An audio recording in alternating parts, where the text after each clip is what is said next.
안녕하세요. 대전 노은중학교 3반형 학생 여러분, 반갑습니다. 요즘 어떻게 지내고 있나요? 현재 한 달이 넘게 학교 생활을 못하고 친구들 만나기도 어렵고 굉장히 지루하고 답답할 것이라 생각되네요. 미술 선생님도 여러분들을 빨리 만나고 싶어요. 코로나가 얼른 종식되었으면 좋겠습니다. 그동안 여러분들 건강관리 잘하고 등교 계약 때까지 온라인 강의를 들으면서 건강하게 지내도록 합시다. 이번 시간에는 아시아 미술사에 대해 공부하겠습니다. 아시아에 속하는 나라들이 매우 많지만 그 중에서 우리나라와 가장 문명관계가 깊은 세 나라, 인도, 중국, 일본을 달아보았어요. 우리나라를 중심으로 인도, 중국, 일본의 미술 문화의 특징이 어떤지, 그리고 서로의 영향관계가 어떠한지 배워볼 거예요. 영상 강의 밑에 아시아 미술사, 가로하고 불교 미술 학습지를 출력해서 필기하도록 하세요. 혹시 프린터기가 없다면 A4 용지에 학습 내용을 작성해도 좋습니다. 그러면 수업 시작하겠습니다.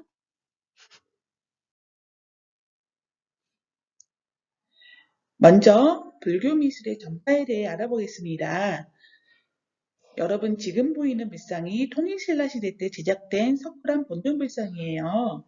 이 석굴암 본尊불상이 만들어지기까지의 강남의 영향관계를 함께 알아보도록 하시다.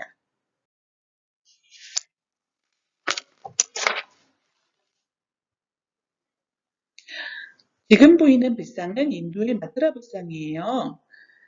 불교의 발생지는 원래 인도였는데 처음에는 불상이 만들어지지 않다가 점점 불상이 만들어지게 되면서 마투라라는 지역에서 이와 같은 불상이 만들어지게 되었답니다.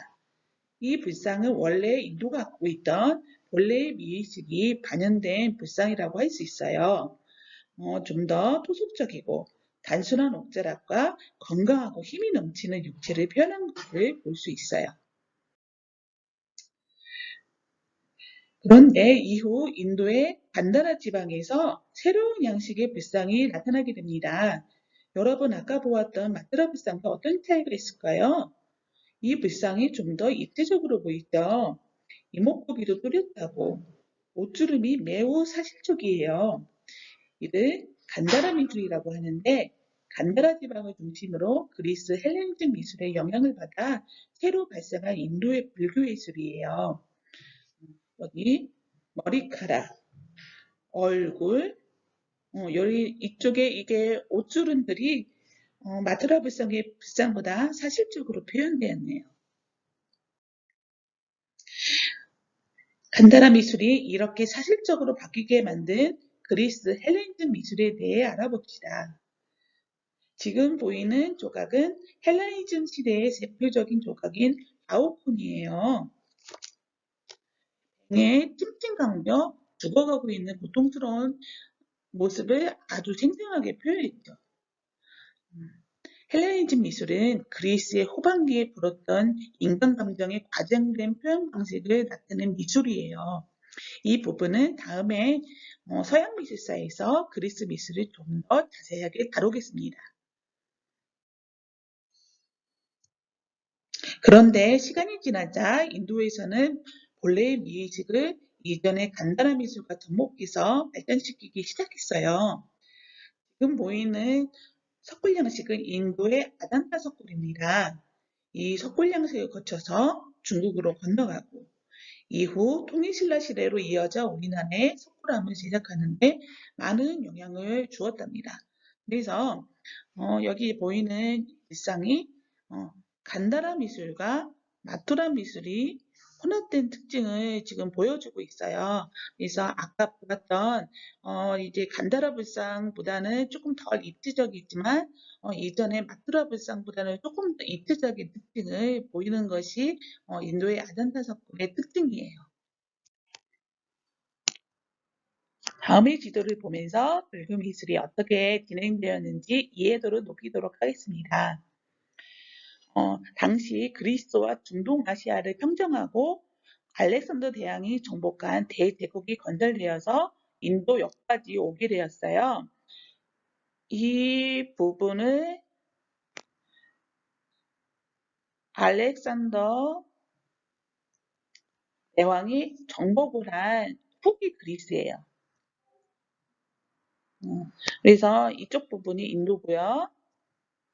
그래서 이 알렉산더 대왕의 정복한 제국이 굉장히 컸기 때문에 저희 인도 근처까지 오게 된 거예요. 그래서 간다라 지방은 이쪽 부분으로 추정할 수 있는데 간다라 지방은 인도에서 가장 서쪽에 그 위치해 있죠. 그래서 그리스의 조각 기술을 배울 수 있었던 거예요. 그래서 그리스의 조각 기술을 배워서 본인들의 불상을 제작하게 된 것이라고 볼 수 있습니다. 이쪽 부분이 실크로드고요. 실크로드를 거쳐서 이렇게 중국으로 이렇게 전파가 되고, 그래서 이쪽이 우리나라죠. 우리나라까지 불교 미술이 전파가 되었습니다. 마지막으로 여기 이 부분이 일본이죠. 일본은 우리나라에서 이렇게 전파가 되었어요. 인도는 이게 동남쪽에 이렇게 위치한 여기 이쪽 부분이 동남아시아죠. 어, 동남아시아에 위치한 곳에 불교를 전파를 했어요. 요즘도 태국이나 라오스, 스리랑카와 같은 나라들은 불교를 가장 많이 믿고 있는 나라들 중 하나라고 볼 수 있어요. 우리나라 석굴암과 관련된 불교 미술의 관계를 다시 한번 살펴보도록 하겠습니다. 그리스 헬레니즘 조각이 인도의 간다라 불상에 영향을 주어서 사실적인 불상 양식을 만들 수 있도록 했고, 이후 간다라 불상과 토속적인 마투라 불상이 결합되어서 인도의 아전타 석굴이 만들어졌습니다. 실크로드를 거쳐서 중국의 윙땅 석굴에 아전타 석굴 양식이 전파되었고, 통일신라 시대 때 석굴암이 최종적으로 이 영향을 받게 되었음을 알 수 있습니다. 다음은 우리나라와 일본의 불교 미술 관계를 알아보겠습니다. 왼쪽은 삼국시대에 제작된 국보 83호 금동미르 방가사유상이고, 오른쪽은 일본의 고류사 목조미르 방가사유상입니다.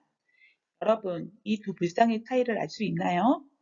게다가 왼쪽은 금동이고 오른쪽은 안 보인 것만 다르고 자세와 형태가 쌍둥이라고 볼 정도로 매우 흡사한 것을 알 수 있습니다. 원래 방가사유상은 우리나라 삼국시대에 유행했던 건데 신라에서는 화랑제도와 결합해서 유행했던 불상 양식이에요. 삼국시대에서 고구려, 백제, 신라는 유교, 불교, 관통 양식 등 모든 것을 일본에 전파했어요. 오른쪽에 고려사 목조미르 방가사유상은 일본 국보 1호로 알려져 있는데 최근에 불상이 우리나라에서 제작된 것으로 알려지게 되었답니다. 박물관에서 사고로 불상의 손가락이 부러져서 수리를 하려고 하는데 일본에서는 없는 나무로 만들어져서 찾아보니 우리나라 경주 근처에서 불상에 사용된 것으로 추정되는 나무를 발견해서 다시 복원을 하였다고 합니다. 그래서 일본 불교 미술도 우리나라를 걸쳐 전해졌음을 알 수 있게 되는 중요한 불상이라고 볼 수 있어요. 여기 보이는 이미지는 우리나라 통일신라 시대 때 제작된 석가탑과 다보탑입니다.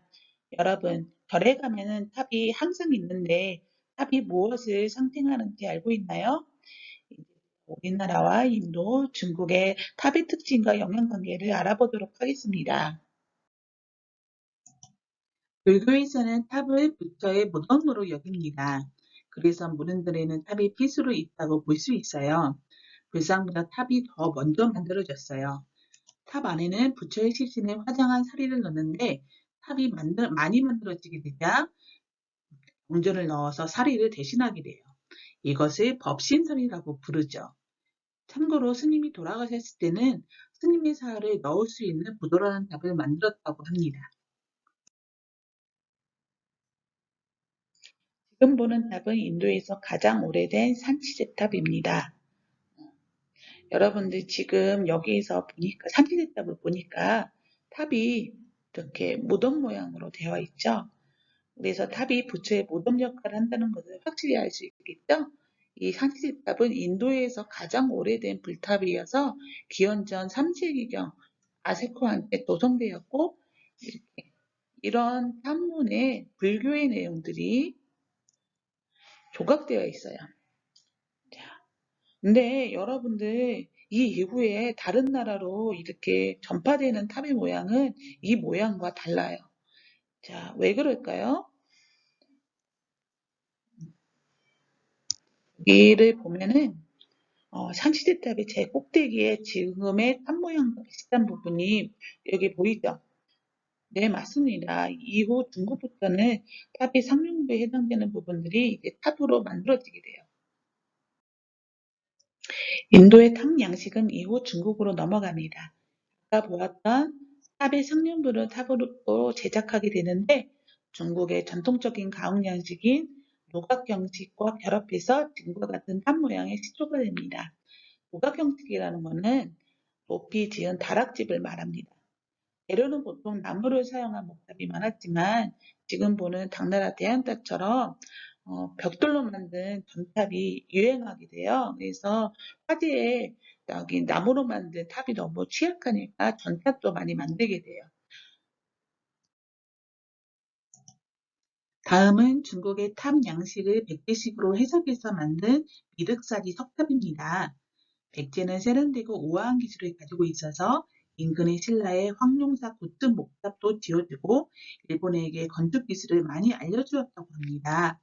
이 석탑은 우리나라 석탑의 기본 모형이 되는데 돌을 낱개로 다 잘라서 나무로 집을 짓는 것처럼 지은 것으로 유명합니다.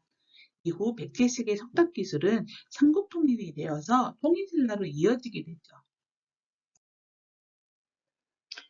이제 마지막으로 통일신라의 다섯과 석탑을 보겠습니다. 백제의 석탑 기술을 받아들인 통일신라는 탑을 좀 더 효율적으로 만들면서도 아름답게 보이는 기술을 발전시키게 됩니다.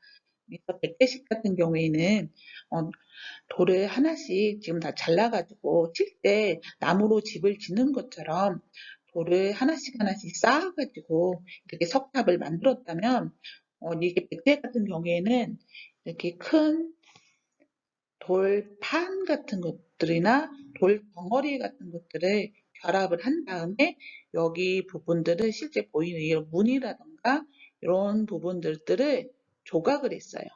그러니까 이전보다 탑을 만드는데 좀 더 이렇게 간편한 방법으로 만들게 된 거예요. 그래서 요즘에도 이렇게 되게 탑을 만들고 있는데 이게 석대상에서 탑을 만들 때 이게 백제식으로 하면은 굉장히 속에 다시 돌입하는데 굉장히 힘들잖아요. 그래서 이렇게 통일신라식으로 이렇게 탑을 만드는 방법을 이렇게 발전시키게 돼요. 탑을 중심으로 인도, 중국, 우리나라와의 관계를 다시 한번 확인하면 음, 인도에서 먼저 최초의 둥근동 형식의 탑 양식이 만들어졌고 이후 중국으로 전파될 때 탑의 상륜부 부분을 모조공중 양식으로 제작하여 이렇게 전파되었어요. 우리나라 백제에서는 목조건축 양식을 석탑에 적용하여 제작하였고 통일신라에서 돌에 목조건축 양식을 적용하여 조각하는 탑이 만들어지게 됩니다. 오늘은 아시아 미술 중 불교 미술의 전파에 대해 배웠습니다. 우리나라를 중심으로 인도, 중국, 일본과의 영향관계가 어떠한지 불상과 탑을 통해 알아보았어요. 다음 시간에는 아시아 미술사에서 회화와 도자의 교류에 대해 알아보도록 하겠습니다. 수고하셨습니다.